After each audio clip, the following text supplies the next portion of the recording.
قصه و شرطبندی عجیب پول جابز شروع میشه. مکانیکی قد بلند و خوش تیپی که با بدن تتو شده، دستای روغنی و قیافه هنریش یه شرطی با دوستاش می‌بنده. اون شرط می‌بنده که طی 2 هفته آینده ازدواج میکنن.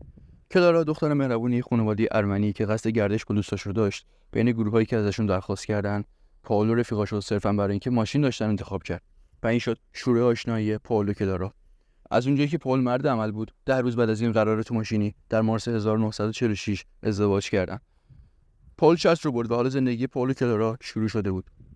پول برخلاف پدر بداخلاقش که معمولا هم مست بود، آدمی آروم و منطقی بود. بعد از ترک دبیرستان و یه مدت مکانیکی بدون اینکه حتی شنا بلد باشه، رفت عضو نیروی دریایی شد. مکانیکی خوبی بود، ولی چون گایگن میزد، هیچ وقت از درجه ملوانی بالاتر نرفت.